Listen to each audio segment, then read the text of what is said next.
Hoje nós vamos dar continuidade ao nosso estudo sobre quebra de maldição, né? A gente tinha iniciado no domingo passado e nós trouxemos um conceito.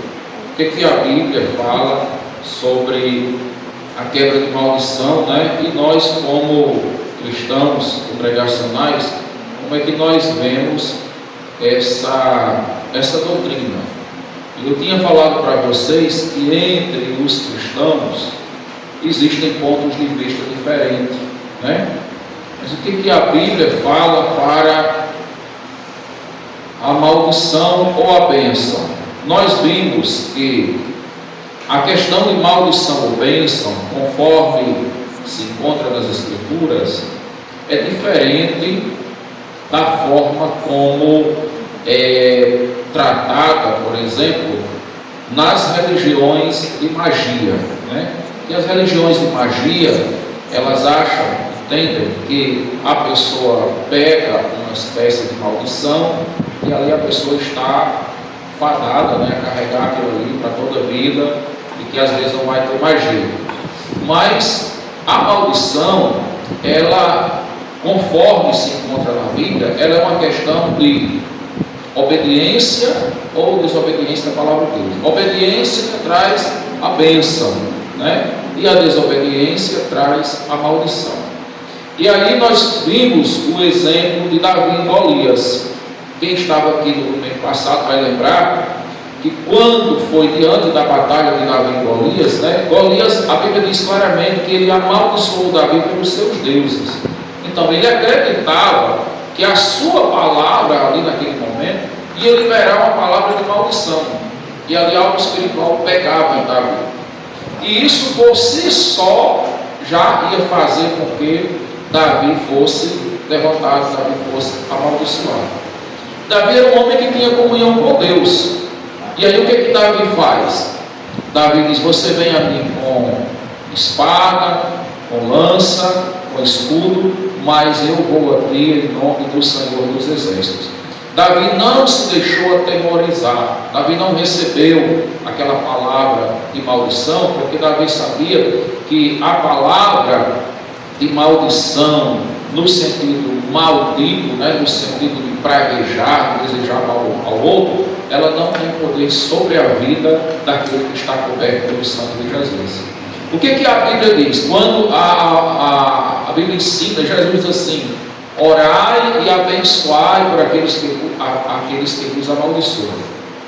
O cara amaldiçoa você, ele não diz assim: vai lá e quebra a maldição. Não, ele diz assim: abençoe a vida dele. Porque tem uma promessa lá. Quando alguém lhe amaldiçoa, a maldição não vem para você, a maldição vai para ele. Está lá em Gênesis, capítulo 3, versículo 12, capítulo 12, versículo 3, vamos ver o que ele diz aí. Sabe por que isso é importante? Porque muitas vezes alguém tem raiva da gente e fica jogando praga, né? Fica desejando mal, fica insistindo. Aí se você for um crente sem conhecimento da palavra de Deus, aí você vai ficar perturbado, você vai ficar com medo, você vai ficar angustiado, como eu já tive mesmo de ver muita gente assim. Se você for um crente que conheça a palavra de Deus, as promessas, você vai ficar tranquilo, vai dormir tranquilo, e você vai fazer o seguinte: você vai orar por aquela pessoa, porque aquela pessoa que está desejando mal a você, ele pensa que está mandando maldição para você, mas ele não sabe que ele está mandando para ele mesmo que ele use o seu nome e pense em você na hora, mas é para ele mesmo, né? O que Deus disse aí a Abraão? Veja bem, Gênesis 12, a partir do versículo 1, Deus chama Abraão e lhe faz promessas. Ora, disse o Senhor a Abraão: sai da tua terra, da tua parentela e da casa de teu pai, e vai para a terra que te mostrarei. De ti farei uma grande nação, e te abençoarei, e te engrandecerei o nome. Sê tu uma bênção. Olha o versículo 3. Abençoarei os que te abençoarem, e amaldiçoarei os que te amaldiçoarem. Em ti serão benditas todas as famílias da terra. Abraão só tinha que ficar tranquilo, tinha que procurar ser uma bênção, e ele está dizendo aqui que quem ia abençoar os que lhe abençoassem seria Deus. Quem ia também amaldiçoar, porque estaria desobedecendo a palavra de Deus, seria Deus. Abraão não tem que se preocupar com isso. E quando alguém tiver raiva de você, discutir com você, não gostar de você, que você saiba a Deus, tiver qualquer problema com você e lhe amaldiçoar, o que você pode dizer para essa pessoa é o que a palavra de Deus diz. Se ela entender, tudo bem. Se ela não entender e ela continuar lhe amaldiçoando, faça o que Jesus falou: orai e abençoai aqueles que vos amaldiçoam, porque eles estão atraindo sobre si as maldições que desejaram. Lá no Salmo 103 diz que o homem faz uma cova para o outro, e Deus faz com que a cova que ele cavou para o outro, ele mesmo caia nela. Olha isso. Deus faz, é Deus quem faz a pessoa que armou a armadilha para o outro, o laço do passarinheiro para o outro, Deus faz a pessoa mesmo cair nela. Você já pensou? Que proteção maravilhosa, né? Deixa eu ver se eu encontro aqui Salmo 103, versículo de número 4, diz assim. Vamos ver a partir do 3 para a gente entender melhor. Ele é quem perdoa todas as tuas iniquidades, quem sara todas as tuas enfermidades, quem da cova redime a tua vida e te coroa de graça e misericórdia, quem farta de bens a tua velhice, de sorte que a tua mocidade se renova como a da águia. Aí tem um versículo aí na frente que ele vai dizer que a pessoa cava a cova para o cristão, e Deus faz com que a pessoa caia na cova que ele mesmo cavou. E aí eu queria perguntar para você, se você, como uma pessoa crente, de repente alguém dissesse para você: olha, o seu nome quer dizer uma coisa assim, que é maldição, o seu nome tem alguma coisa. Aí dissesse para você que tem algum significado, como uma vez eu vi uma missionária falando, o nome dela tem um significado que nas religiões de mistério, nas religiões pagãs, realmente tem uma atribuição meio maldita, que atrai maldição. O que você faria? Você acha que você precisaria de um ritual de quebra de maldição? Ou você simplesmente, em Jesus, você está protegido disso? O que você faria?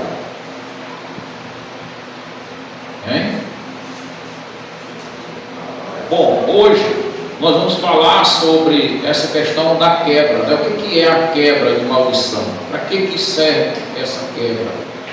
Quando ela deve ser aplicada, quando ela acontece e quando não acontece. Mas eu acho que alguém ia falando aí, era Paulo? Pode falar. Se o cara está em Cristo Jesus, o cara da macumba, sei lá, que está abençoado, não vai fazer diferença nenhuma. O cara, toda maldição, deixa bem maldito, toda maldição causou Jesus na cruz. Aí, se disser que passou alguma coisa, que é tudo bom. Exatamente. Agradecer a presença do pastor Antônio Carlos com a família, Sejam bem-vindos, Deus abençoe. Muito bem, o sangue de Cristo, ele nos purifica de todo o pecado.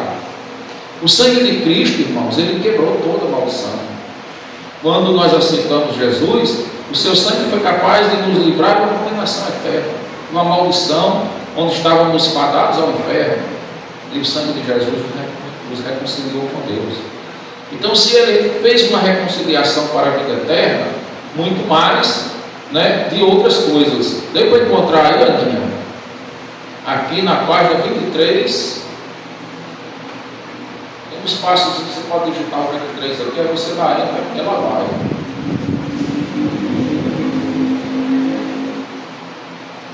Ó, você vai acompanhando ela aqui, ó.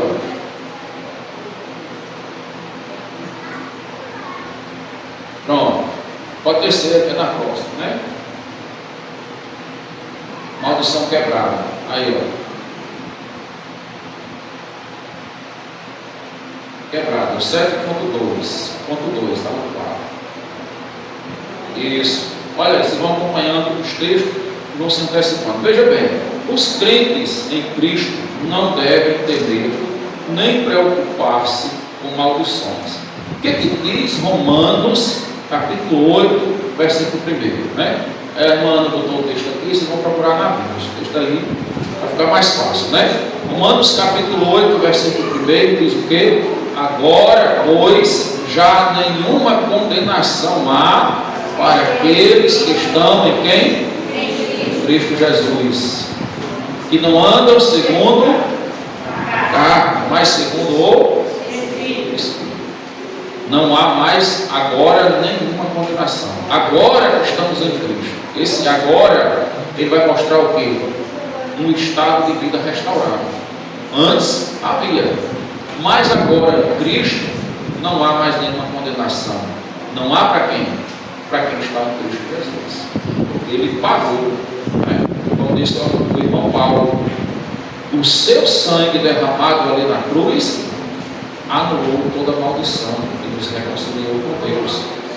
Para os que não. Aí ele vai complementar aí, né? Eu vi que até quando o pastor Carlos falou essa parte, né? Que não andam segundo a carne, mas segundo o Espírito. Por que isso é importante, irmãos? Se você olhar o que a gente falou sobre maldição antes, quando você está andando segundo a carne, você está andando em quê? Pecado, desobediência à palavra de Deus. Aí a gente falou o quê? Que o pecado, ele atrai a maldição que é atribuída a ele. Cada pecado, cada desobediência tem sua penalidade. Mas aí você percebe que está em pecado, e você se arrepende, e você se conserta com Deus. O que vai acontecer?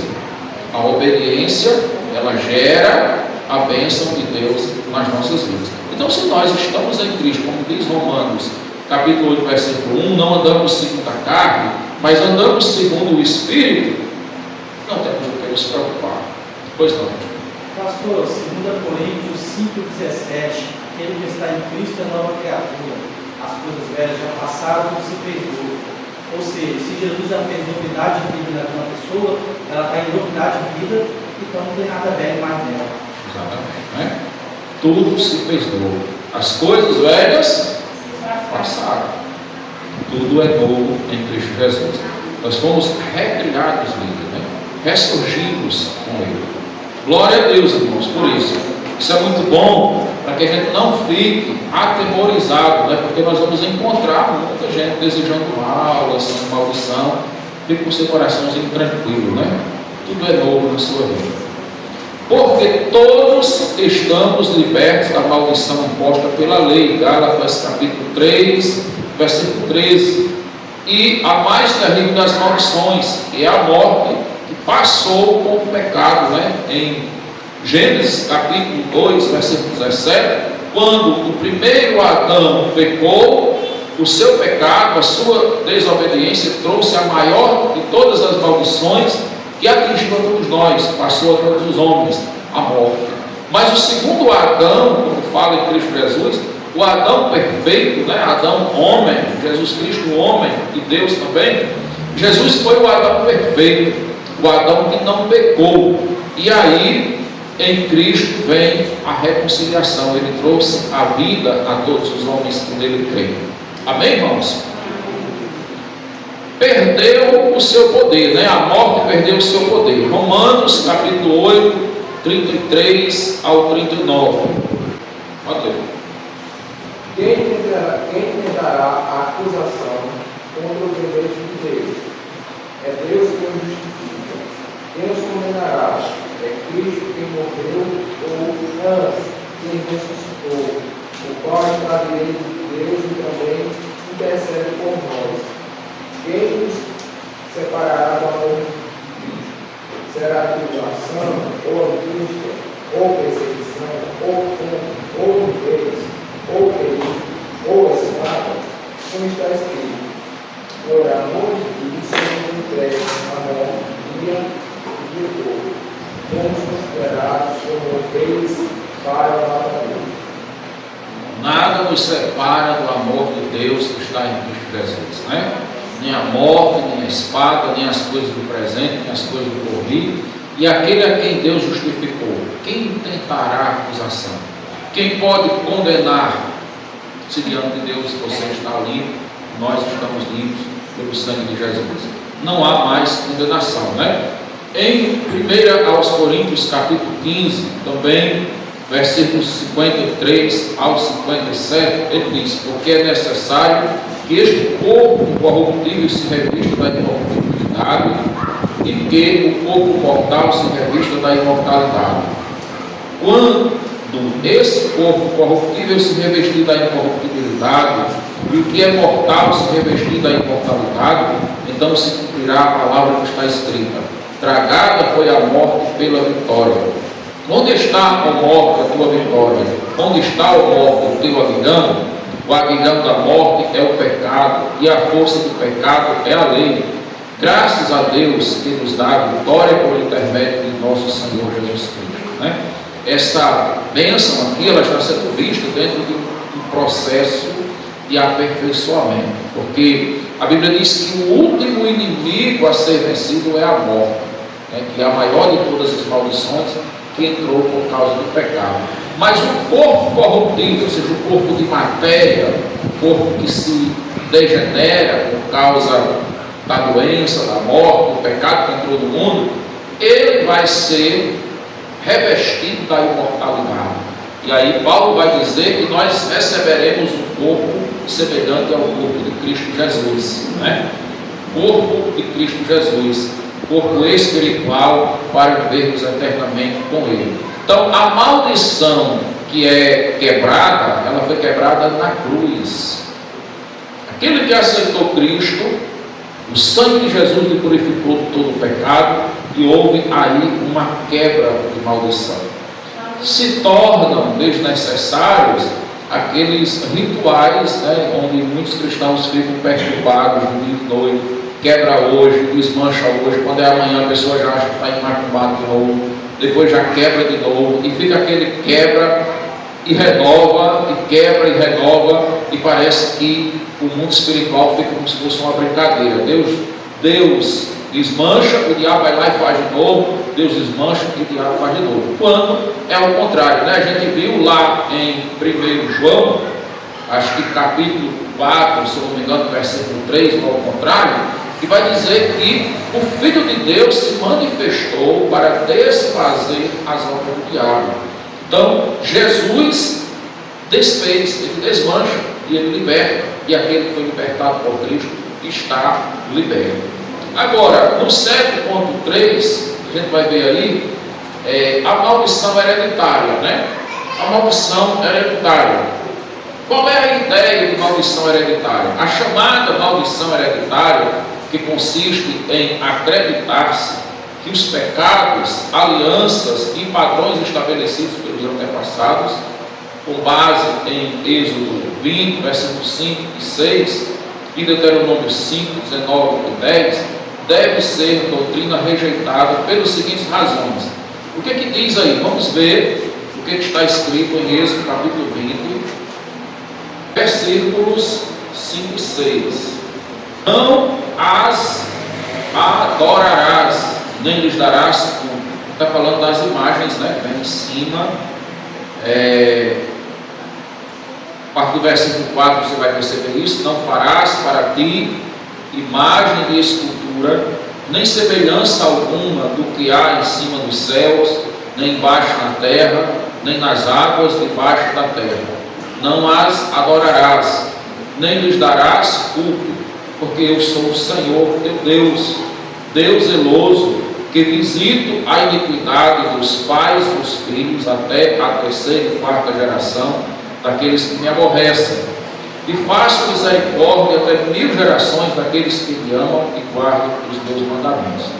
O que nós podemos perceber aqui, né? Nesse texto, nós encontramos o decálogo, os 10 mandamentos, que tem lá em cima, no capítulo 20.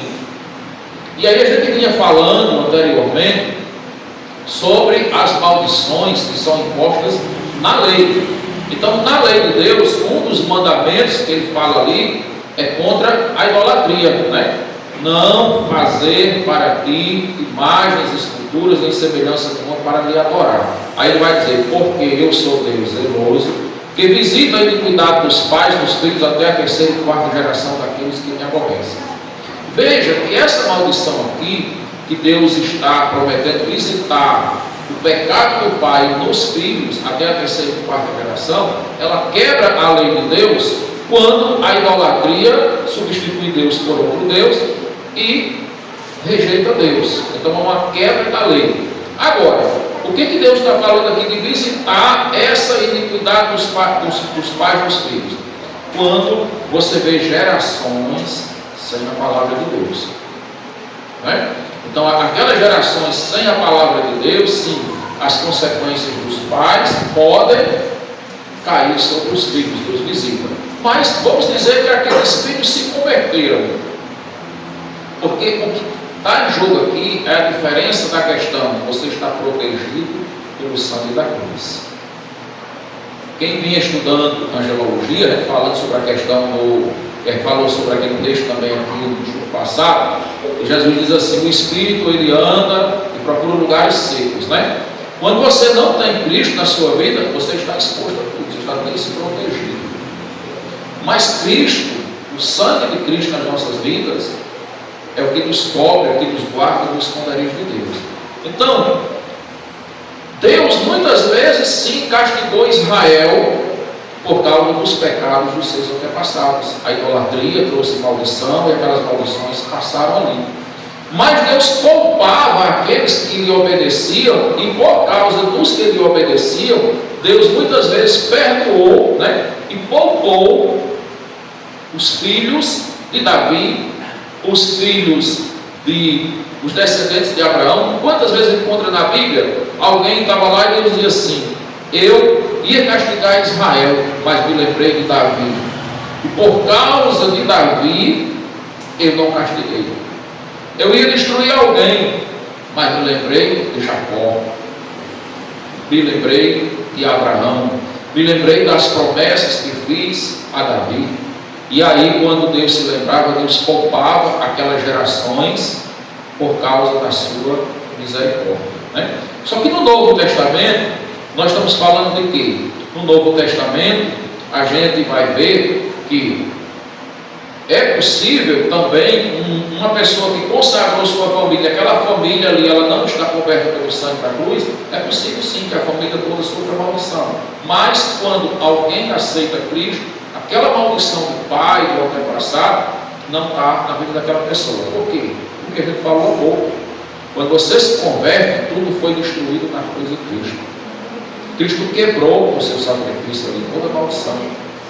Então, mais uma vez, vem paz ao nosso coração. Então, é nesse sentido que o autor está dizendo aqui que nós não podemos usar esses textos hoje para alimentar aqueles pensamentos de alguns cristãos que falam que você precisa de um ritual, né? Com base em Êxodo 20, capítulo 20, versículo 5 e 6, Deuteronômio 5, 9 e 10, que é o mesmo texto, para poder se libertar de maldição. Primeiro, ele apresenta aqui alguns motivos, né?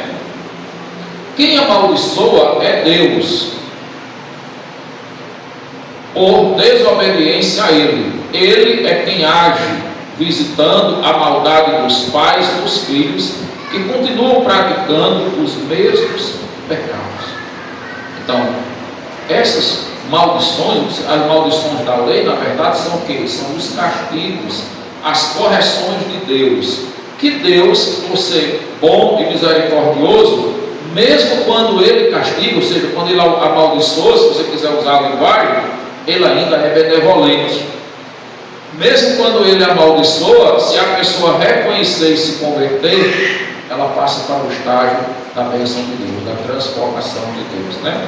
Os crentes precisam e podem crer que nenhum débito existe acumulado contra eles, a partir do momento em que se apropriarem da vitória de Cristo na cruz. Colossenses capítulo 2, 14 e 15, a gente leu esse texto de manhã, no outro estudo, não foi? O que diz aí Colossenses 2, 14 e 15? E a vós outros que estáis mortos pelas vossas transgressões e pela incircuncisão da vossa carne, vos deu vida juntamente com ele, perdoando todos os nossos delitos, tendo cancelado o escrito da dívida que era contra nós e que contava de ordenanças, o qual nos era prejudicial, removeu inteiramente, encravando na cruz. Amém? Glória a Deus, né? Jesus, com seu sacrifício perfeito na cruz, ele removeu tudo aquilo que era maldição, tudo aquilo que era pecado, tudo aquilo que era o escrito da dívida contra nós. Fomos absolvidos completamente. O segundo motivo aí, que não se pode usar o texto para justificar a quebra de maldição, né?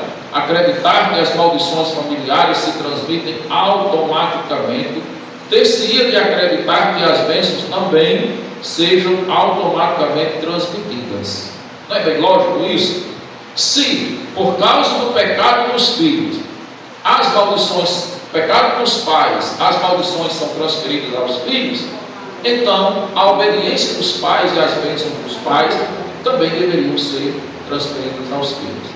Mas o que é que ele diz em Ezequiel capítulo 18? Que cada um pagará pelo seu pecado. O pecado do pai não cairá sobre o filho, e nem o pecado do filho cairá sobre o pai, assim como a justiça do pai não virá para o filho, não servirá para o filho, e nem a justiça do filho servirá para o pai. Cada um dará contas de si mesmo diante de Deus. Então, principalmente no Novo Testamento, que nós sabemos que Deus lida com pessoas onde a salvação ela é individual, né? É uma questão da sua consciência com Deus. Afirmar-se que uma aliança demoníaca dos pais amarra os filhos implicaria em acreditar-se que a fé possuída pelos pais também salva os filhos automaticamente. Deixa eu só lembrar que aqui nós estamos falando do quê? De quando ele está falando de uma aliança que foi feita pelos pais, ela não amarra os filhos, desde que esses filhos estejam em Cristo Jesus. Vocês estão entendendo isso, não estão? Quer falar alguma coisa, pastor, sobre essa questão? Achei muito parecido assim, parece que ele estava fazendo, você sabe, muito parecido com o padre, né? O padre faz assim, ó. Aí agora ele está fazendo assim, ó. Tudo bem, pastor. Brincadeira, né? É um amigo do pastor Antônio Carlos. Seja bem-vindo, viu? Sou sua esposa, uma satisfação. Eu me deu a oportunidade para falar alguma coisa. Bom, sobre a questão da maldição hereditária, eu também sou uma pessoa que não acredito nela também, a não ser que ela seja imposta por Deus devido à desobediência e que é quebrada através da cruz de Cristo. Também acredito da mesma forma. Amém. E a questão é o seguinte: existe uma coisa que a gente vai comentar sobre isso, a consequência hereditária, que é diferente de maldição hereditária. Porque nós vemos hoje crianças que nascem com problemas, pessoas com problemas que já nascem já desde o útero com certa deficiência. E muita gente acha que aquilo é uma maldição hereditária, que não tem nada a ver com maldição hereditária, é uma consequência hereditária. Isso aí muitas vezes é um problema genético de algum parentesco que se uniu de forma equivocada ou outros fatores que podem acontecer naturalmente. Sim. Desde muitos anos, né, quando a gente estudava sobre a questão do pecado, a gente via esse ponto de vista, né? Que muitas vezes a gente pode cometer um erro e aí a gente se arrepende e Deus perdoa o pecado. você entrou em comunhão com Deus. Mas muitas vezes aquele erro deixou uma consequência que a pessoa vai carregar a consequência. E aí acho muito bem colocado, né, para a gente, como o senhor colocou, para a gente não confundir a consequência com a maldição, né? Por exemplo, a questão de Davi. Eu me lembro quando a gente estudava sobre a doutrina do pecado, sempre os nossos pastores lembravam, os estudos vinham, a questão de Davi, né? Quando Davi pecou com Batseba, o que acontece? Davi se arrependeu, Deus perdoou Davi. Mas a casa de Davi dali para frente foi problema para o resto da vida. Ficaram as consequências. É a mesma coisa hoje, por exemplo, uma determinada pessoa, você vai lá com sua família e tem um filho fora do casamento. Aí você se arrependeu, se converteu a Cristo. Não era nem cristão, se arrependeu. Aí você fica com a sua família, né? Mas você vai ter problema com aquela outra família lá. Por quê? Porque você vai ter que ser colocado na justiça. Se você não der a manutenção, você vai dar, não vai ter que. Você tem responsabilidade. São consequências da desobediência, né? São consequências de uma atitude desorientada da palavra de Deus. Então, não é maldição, mas são consequências. Então, muitas vezes a gente tem que ter cuidado com essa questão. Por quê? Porque todo pecado, ele gera consequências. Nós vamos ter as consequências espirituais, que aí quando nós provocamos a ira de Deus para nos castigar, mas nós vamos ter também as consequências sociais, as consequências financeiras, as consequências morais, as consequências físicas. As consequências espirituais, a gente se arrepender de verdade, a gente ora, pede o perdão de Deus, e Deus perdoa, está resolvido. Mas as outras consequências a gente vai sofrer, né? As outras consequências não serão tiradas. Então a gente precisa olhar essa questão aqui. E aí, voltando a esse ponto de vista aqui, né, quando, de novo, o autor, aqui no segundo ponto, ele afirma, né, que uma aliança demoníaca dos pais não amar os filhos, né, amar os filhos implicaria acreditar que a fé possuída pelos pais também salva os filhos automaticamente. Isso a gente considerando que aqueles filhos estão em Cristo Jesus. Eu, particularmente, é uma questão minha, eu já estou tirando do autor, você vê que o Antônio Carlos acredita sobre isso. Acredito que existem opiniões diferentes, né? Mas eu acredito que, dentro do ponto de vista de uma família não estar protegida pelo sangue de Jesus, um pai que consagra ali a sua família, se consagra, eu acredito que ele está dando legalidade, está dando autoridade, né? Por quê? Porque a gente vai ver muitas vezes Jó ele era um patriarca e Jó fazia orações pelos seus filhos, consagrava os seus filhos a Deus, embora a Bíblia não deixe claro que seus filhos eram crentes, mas Jó era um homem de Deus. E Jó orava por eles, pedindo inclusive perdão por eles. E Deus ouvia, Deus abençoava, né? Deus abençoava. E o inverso, eu acredito que também seja possível. Então, os pais que vão lá e consagram a família, né, num ritual, que aquela família está ali aberta, eu particularmente creio. Agora, claro que eu acredito que a partir do momento que aquela família se converte a Cristo, dizer que os filhos se convertessem, mesmo que os pais não se convertessem, os filhos serão libertos ali, na conversão, né? No momento da aliança da cruz. Em Êxodo 5, capítulo 20, versículo 5 e 6, trata-se apenas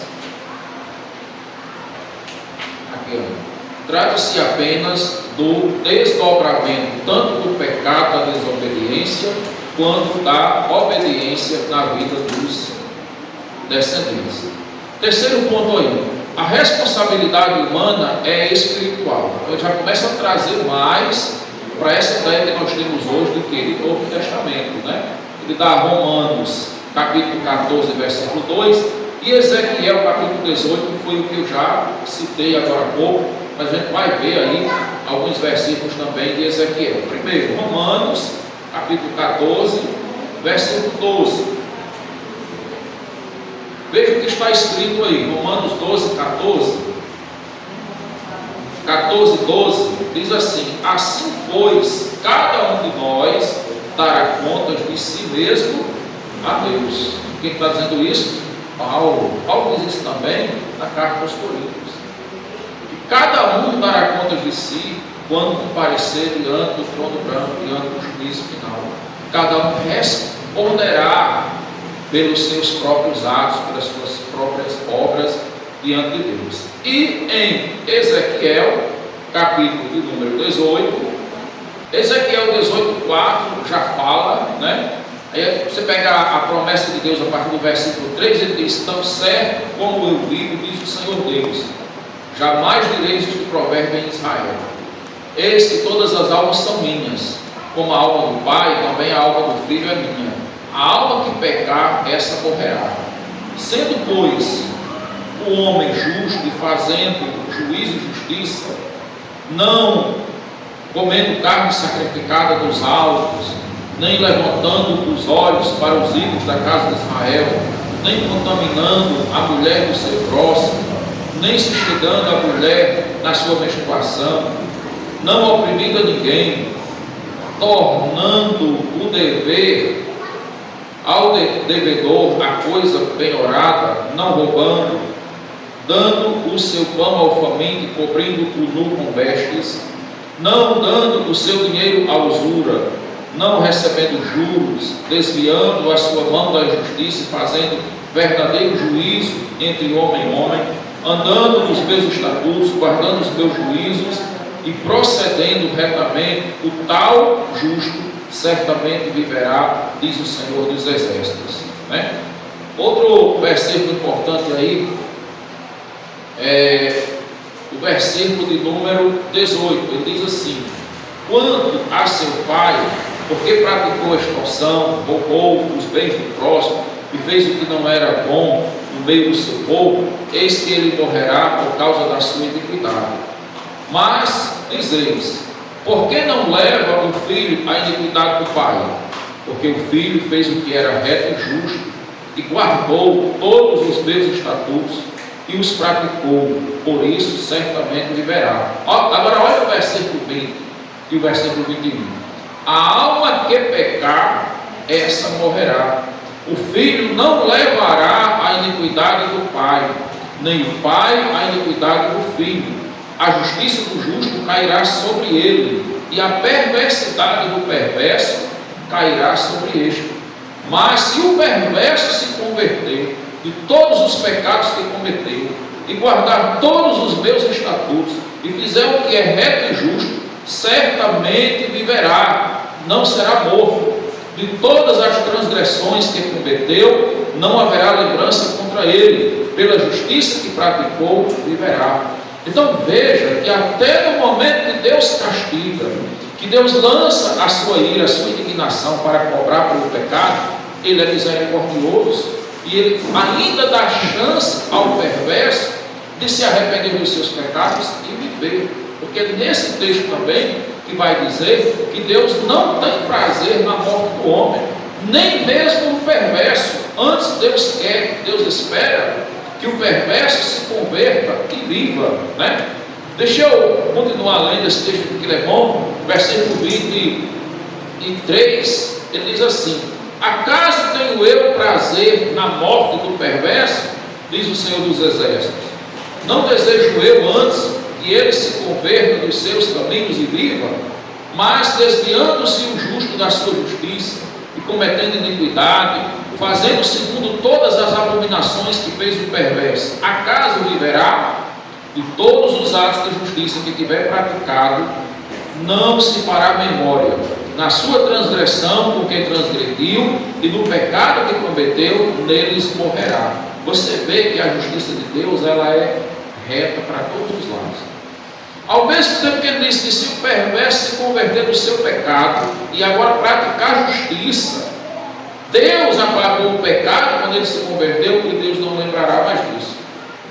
Mas ele vai dizer que se o justo abandonar o caminho da justiça e praticar a iniquidade, a sua justiça não será lembrada. Pelo pecado que ele cometeu, ele morrerá. Então Deus dá a cada um segundo as suas obras. Versículo 25.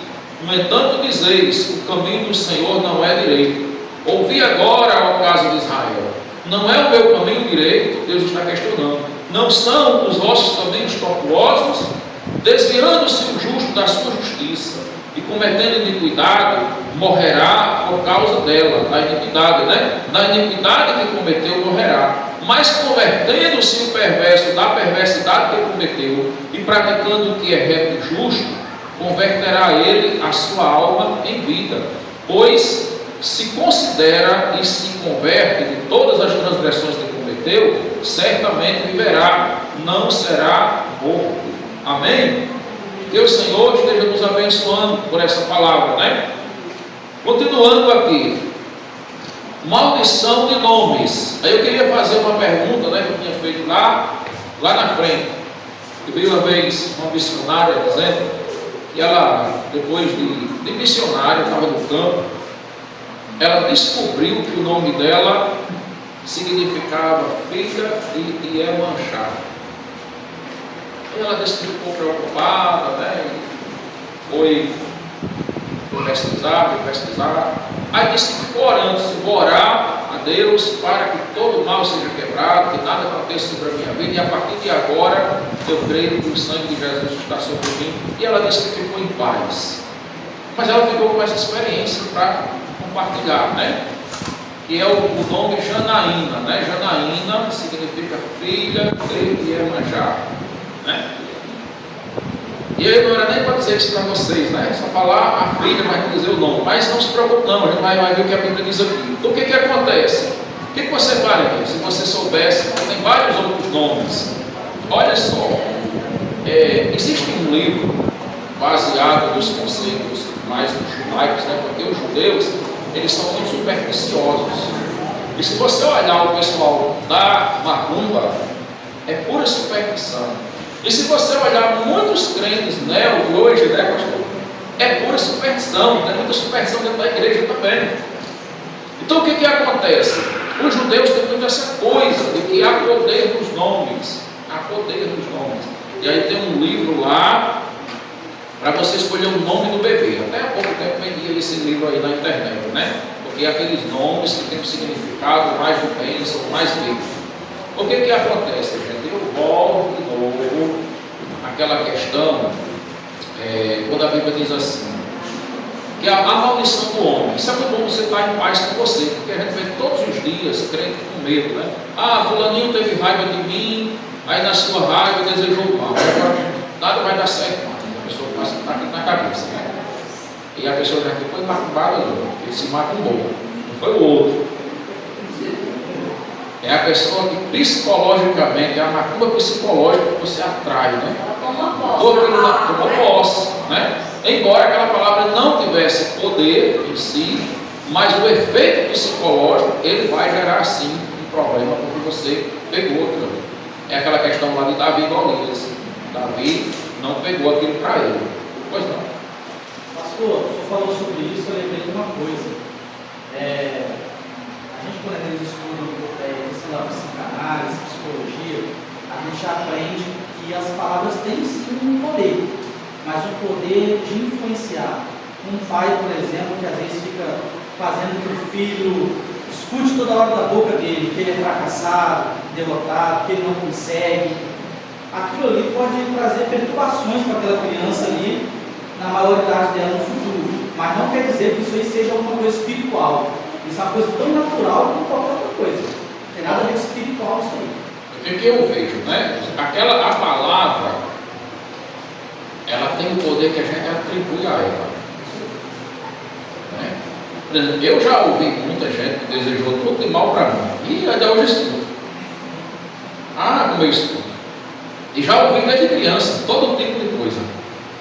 E até aqui Deus tem me guardado e tem dado para mim. Talvez por essa vivência que eu tive, muito marcado por essas vivências, que eu consegui desenvolver essa percepção. Eu acredito que a palavra, se a minha visão em si, ela não tem um poder nela. Como por exemplo, a energia tem um poder nela. A energia tem um poder sim. Se eu acreditar ou não, se eu tocar lá, eu posso dizer assim, eu não acredito. Mas eu vou levar um choque. Se eu acreditar também. A palavra que o senhor falou, né? O pai pode dizer, a mãe pode dizer, o irmão pode dizer, o vizinho pode dizer. Mas a palavra do outro só vai ter um poder sobre mim se eu atribuir poder. A palavra de Deus não. A palavra de Deus é diferente. Deus diz assim, isso vai acontecer. O homem diz, eu não acredito. Vai acontecer, porque Deus faz acontecer. Que o homem acredite, que o homem deixe de acreditar. Agora, a palavra do homem, ela só tem para mim o poder que eu atribuí a ela. Se ele me desejar o mal e eu pegar aquilo ali, acreditar que aquela palavra pegou, que agora aquilo ali vai acontecer, a minha mente vai me conduzir e eu vou começar a ter atitudes, e aí vou começar a quebrar uma coisa dentro de casa, vai começar a não dar certo, aí eu vou fortalecer cada vez mais. Foi aquilo. E daí a pouco está tudo bagunçado mesmo. Falando como eu creio, vocês vão observar na vida de vocês, pode até ser que vocês descubram diferente. Agora, se eu não atribuo aquele poder, aquela palavra do homem, ela não tem poder sobre mim. Porque se fosse assim, quando alguém nos amaldiçoasse, Jesus e Paulo vão dizer isso, né? Orai por aqueles que vos maldizem, por aqueles que vos amaldiçoam e abençoai a vida deles. Eles vão mandar a gente quebrar a maldição. Mas ele não manda quebrar a maldição, ele manda a gente abençoar ele. Por quê? Porque lá em Gênesis, no capítulo 12, versículo 3, Deus diz assim: eu abençoarei os que me abençoaram. E eu, Deus é quem abençoa e Deus é quem amaldiçoa. E eu amaldiçoarei aqueles que me amaldiçoaram. Então, a partir do momento que alguém proferir uma maldição contra a minha vida, ele atraiu para ele uma maldição que Deus é que vai tratar ele. Então, quando a Bíblia está dizendo que eu que devo orar por aquela pessoa, eu que tenho a autoridade da bênção como cristão, eu vou abençoar ele para que ele não seja amaldiçoado pela maldição dele, que embora ele tenha atribuído a mim, mas vai cair sobre ele. Aí eu que abençoo ele para ele não sofrer aquela consequência.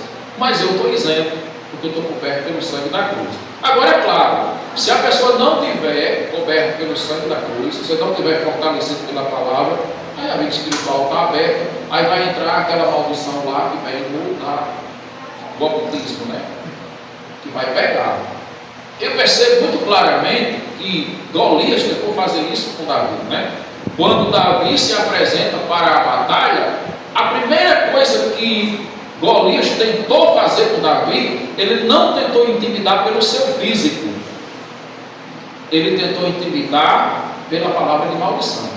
O exército que estava atrás, a Bíblia diz claramente que todos eles olhavam para Golias e tinham medo, porque Golias era alto, Golias era forte, a espada de Golias dava não sei quantos côvados de comprimento, então eles tinham medo pelo físico. Davi era pequenininho, ele sabia que Davi não estava temendo a ele pelo físico.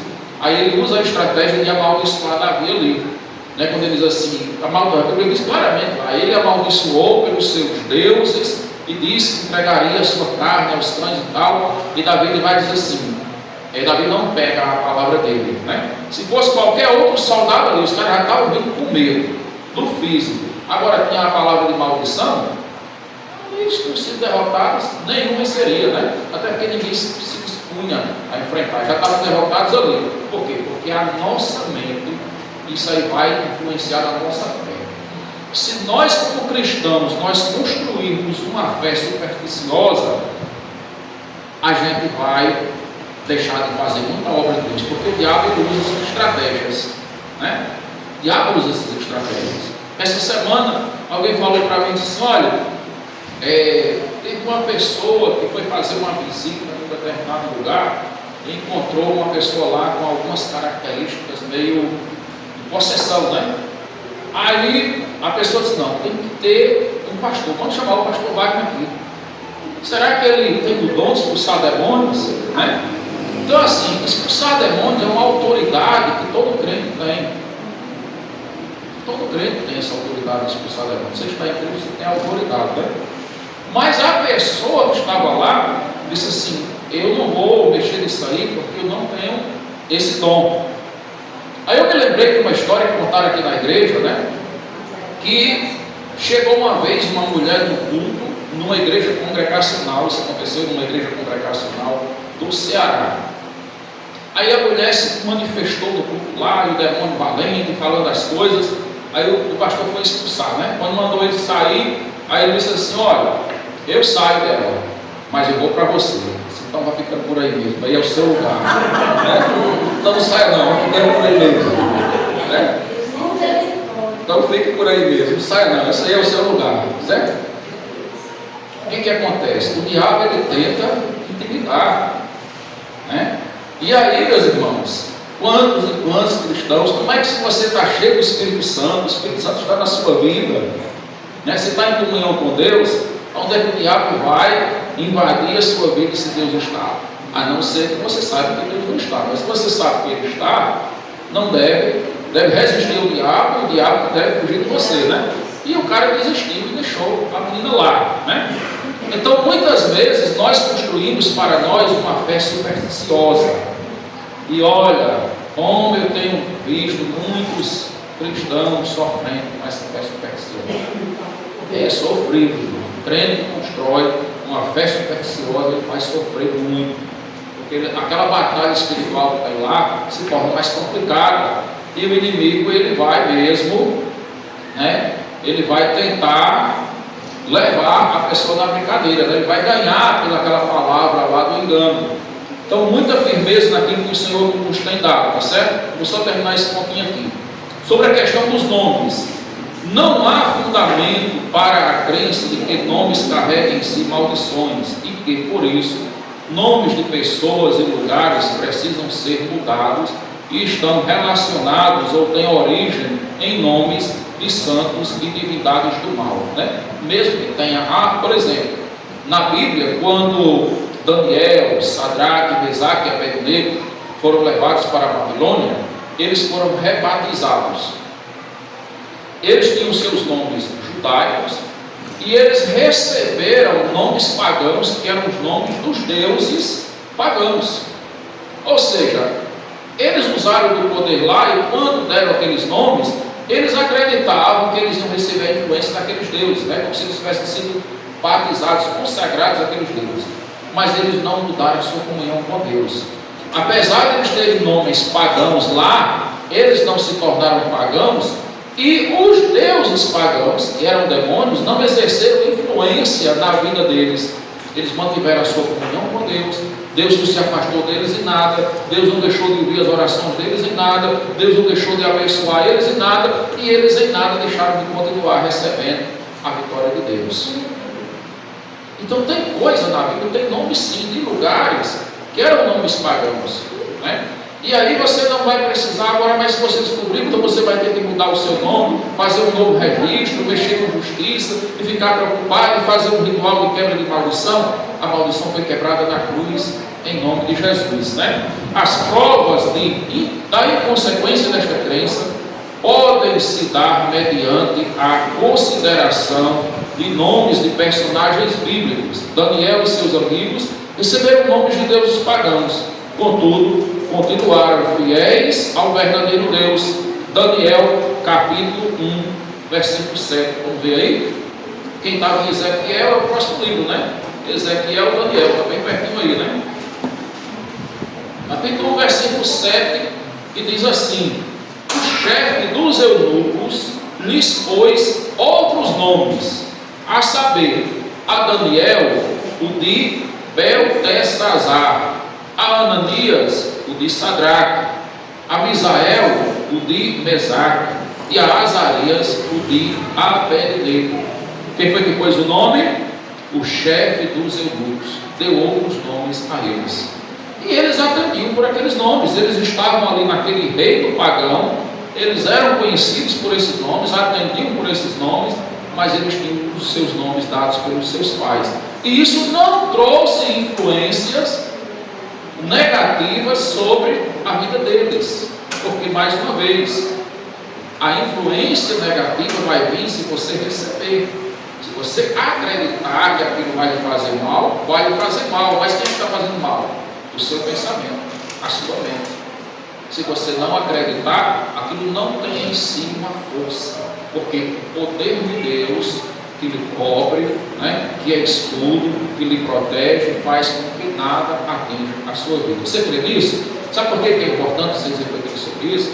Existe um dado, né, o pastor falando aí sobre a questão da psicologia, da psiquiatria. Existe um dado que é emitido pelos órgãos de saúde, né? Foi feita uma pesquisa sociológica pela missiologia, né?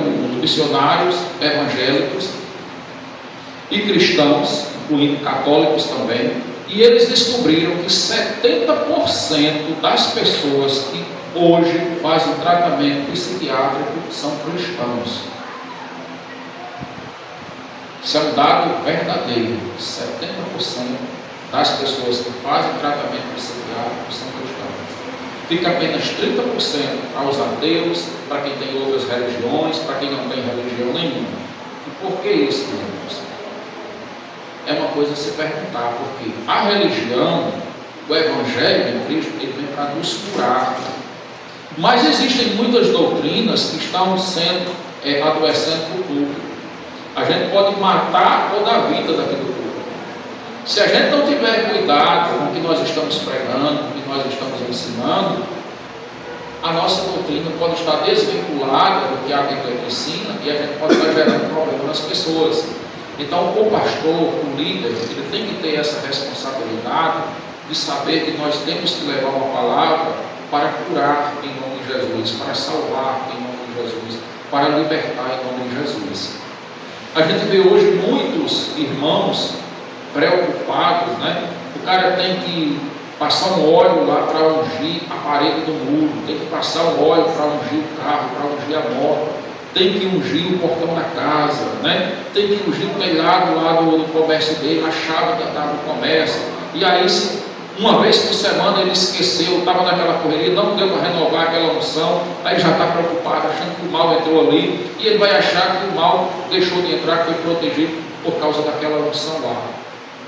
Ungiu ali, né?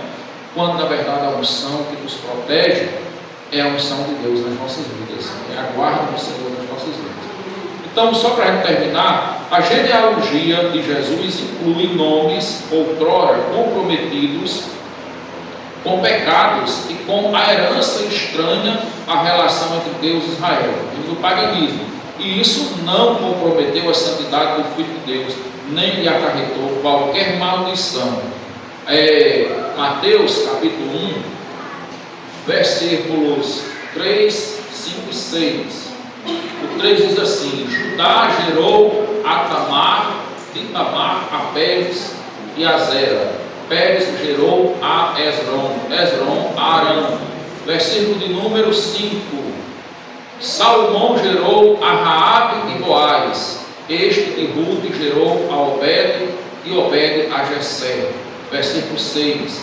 Jessé gerou ao rei Davi, e o rei Davi a Salomão, Salomão, da que fora mulher de Urias. Veja bem, no versículo de número 5 fala sobre Raabe. Quem era Raabe? Raabe era uma cananeia, lá de Jericó, né? Aqueles povos cananeus que Deus tinha mandado Josué com o exército de Israel, que ia destruir Jericó, ia matar todo aquele povo ali, que Deus tinha entregado nas mãos. E Deus salvou Raabe, né, por aquela aliança que ela fez lá com os espias, os homens que foram mandados por Josué. Quando ela acolheu eles em sua casa, esteve do lado do Deus de Israel, ela foi poupada. E ela aceitou o Deus de Israel, se converteu ali depois, né, foi acolhida com a sua família, e ela vai se tornar aí a mãe de gerou de Raabe a Boaz. Boaz era o avô de Davi, né? Boaz era o avô de Davi. Então vinha dessa descendência dos cananeus, dos povos pagãos, mas que ali aceitaram a palavra do Deus de Israel. E aí, precisou mudar o nome dela. Na genealogia tem lá entre parênteses, não era Raabe, mas tem que chamar no nome judaico, porque o nome de Raabe era pagão. Não, está escancarado abertamente, era Raabe, veio lá dos cananeus e tal, e aí estava na genealogia de Jesus. E não tem ali nem maldição hereditária, né, do passado ali, né, essa bisavó de Jesus ali, de José, né, a descendência ali de José, o pai de Jesus, de de Davi, melhor dizendo, não tinha nada, porque a bênção ou a maldição é algo é uma consequência da obediência ou da desobediência a Deus. Então a gente para aqui, na próxima semana a gente termina aí esses dois pontinhos, vai ser o 7.5 e o 7.6, tá bom? Que o Senhor nos abençoe.